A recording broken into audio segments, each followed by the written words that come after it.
मैंने ये as a student drill करी थी 1971 में और उससे बाद से अब तक कभी भी ये ड्रिल हो नहीं पाई।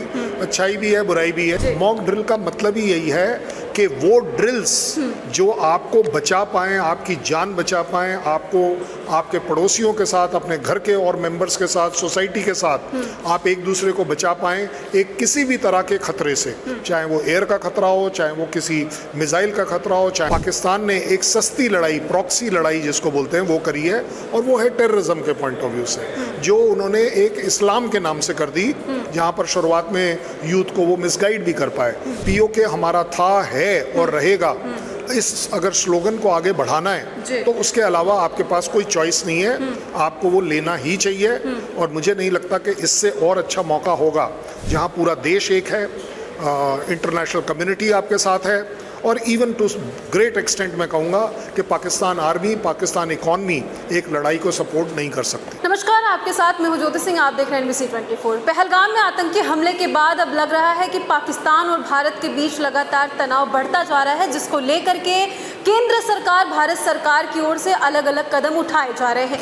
आज गृह मंत्रालय में बैठक हुई जहाँ पर कहा गया कि अब मॉक ड्रिल कराया जाए। सर, मुझे सबसे पहले तो ये बताइए कि मॉक ड्रिल आखिर होता क्या है, और कई साल पहले कहा जा रहा है कि मॉक ड्रिल हुई थी तो लोग बहुत ज़्यादा डर रहे हैं इससे। मुझे नहीं लगता डरना चाहिए, लेकिन अगर आप मॉक ड्रिल के बारे में बोले कई साल पहले, तो मैं बता सकता हूँ मैंने ये एज अ स्टूडेंट ड्रिल करी थी 1971 में और उससे बाद से अब तक कभी भी ये ड्रिल हो नहीं पाई। अच्छाई भी है, बुराई भी है, क्योंकि अच्छाई ये है कि जो कोई लड़ाई नहीं हुई, बुराई ये है कि काफ़ी कुछ अच्छी चीज़ें होती हैं जो आप और हम इसमें सीख सकते हैं। जहाँ तक बात है मॉक ड्रिल का मतलब ही यही है कि वो ड्रिल्स जो आपको बचा पाएं, आपकी जान बचा पाएं, आपको आपके पड़ोसियों के साथ, अपने घर के और मेंबर्स के साथ, सोसाइटी के साथ आप एक दूसरे को बचा पाएं एक किसी भी तरह के खतरे से, चाहे वो एयर का खतरा हो, चाहे वो किसी मिसाइल का खतरा हो, चाहे ड्रोन का खतरा हो, आर्टिलरी फायरिंग का खतरा हो या मिसाइल का खतरा हो। सो अगर आप अपने आप को बचाना चाहते हैं तो उसके लिए आपको अवेयर होना पड़ेगा, जागरूक होना पड़ेगा और ड्रिल के तौर पर उसे प्रैक्टिस करना पड़ेगा, तभी जाकर आप कर पाएंगे। सरकार ने अच्छा डिसीजन लिया है कि 7 तारीख को ये ड्रिल पहली बार करी जा रही है। आपने डिफेंस में अपना कितना साल दिया है? Oh I think I was there for more than 22 years. तो 22 साल हम रहे, हमने देखा, वेल एंजॉय किया। सर, 22 साल आप रहे हैं, आप बताइए कि किस तरीके से आखिर सेना वहाँ पे तैनात रहती है, काम करती है, क्योंकि ऐसी घटनाएं, मुझे लगता है कि पुलवामा के बाद जो पहलगाम में घटना हुई है सबसे बड़ा घटना कहा जा रहा है। नहीं, देखिए, जब हम बात करेंगे कि हम एज अ फौज कैसे लगते हैं और पुलवामा, तो ये दोनों चीज़ें कनेक्टेड नहीं है। पुलवामा अपने आप में एक वो इंसर्जेंसी का या टेररिज्म का पार्ट है इस बार जी। और पुलवामा में फ़ौज नहीं है, वो एक अलग बात है, वो एक टूरिस्ट पॉइंट ऑफ व्यू से जेके पुलिस और सीआरपीएफ के चार्ज पर है, बट इसका मतलब ये नहीं है कि हम हाथ धो लें, हम उस इलाके में ज़रूर हैं। बट जब आप बात करते हैं बॉर्डर की, बॉर्डर डिप्लॉयमेंट बिल्कुल अलग तरीका है काम करने का, और टेररिज्म के खिलाफ जब हम काम कर रहे हैं तो एक अलग ही तरीका होता है। और इसीलिए आप देखते हैं कि टेररिस्ट को फाइट करने के लिए हमारे पास राष्ट्रीय राइफल है, जो कि एक तरीके से आर्मी का अलग पार्ट है। सो फौज जब बॉर्डर पर काम करती है तो वो क्रॉस बॉर्डर अपने सेफ गार्डिंग के लिए against Pakistan army, against Chinese army, कोई भी आर्मी हो, क्या हम उनसे अंदर इनग्रेस नहीं करने देंगे। सरेंद्र जी, मुझे ये बताइए कि जब अपनी फौज, अपनी सेना इतनी ताकतवर है और मिसाइल के साथ है, साथ ही साथ इतने लोगों का सपोर्ट, अगर पाकिस्तान की बात करें तो सर, जो आर्थिक तंगी उनकी है वो भारत सेना के सामने 2 दिन भी नहीं टिक पाएगी, आप भी जानते हैं। लेकिन ऐसा क्या है कि टेररिस्ट इतना आतंकी होते जा रहे हैं, इस तरीके के हमला कर रहे हैं, वो भी टूरिस्ट पॉइंट पर, उनको डर क्यों नहीं?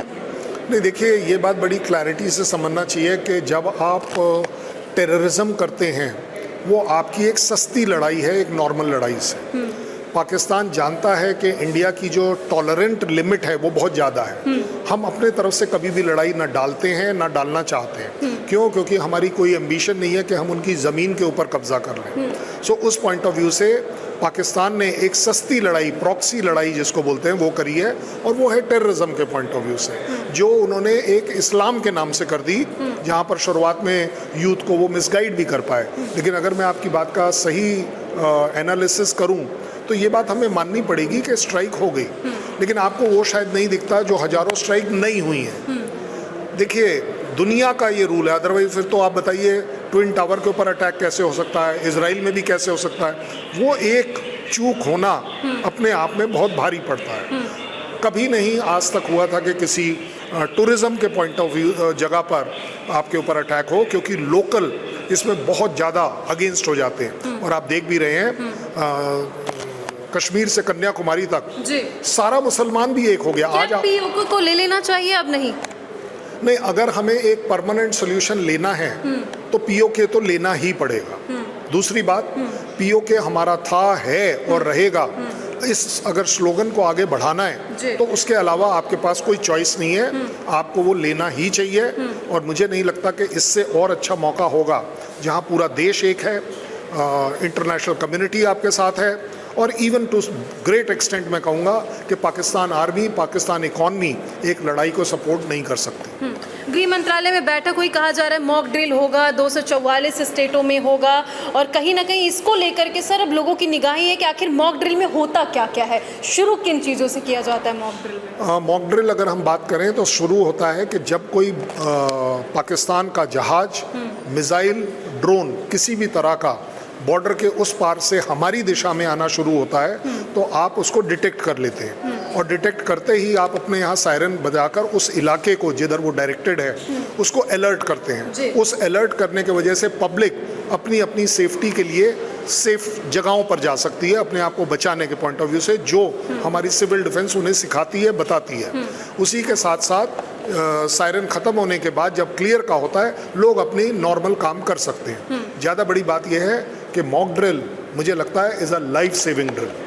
तो मॉक ड्रिल करवाने की वजह से क्या लग रहा है कि पाकिस्तानियों पर कितना प्रभाव पड़ने वाला है? नहीं, देखिए पाकिस्तान के ऊपर ये एक और नया प्रेशर है कि अब हम सारी लिमिट्स क्रॉस कर चुके हैं और अब हम आपकी तैयारी हमारे सिविल कम्युनिटी सोसाइटी में भी कर रहे हैं कि आप, अगर आपको लगता है, क्योंकि आपके फितरत में है कि आप इनोसेंट लोगों को मारेंगे, तो अगर आप कल अपनी मिसाइल या एयरक्राफ्ट से सिविलियन एरियाज पर भी हमला करते हैं तो हम वहाँ भी तैयार हैं। क्या सीना इस बात को मानते हैं कि पाकिस्तान लोग आतंकियों को सर मासूमों को मारने के लिए भेजते हैं? वो 100%, ना केवल मुझे मालूम है, पूरी दुनिया जानती है।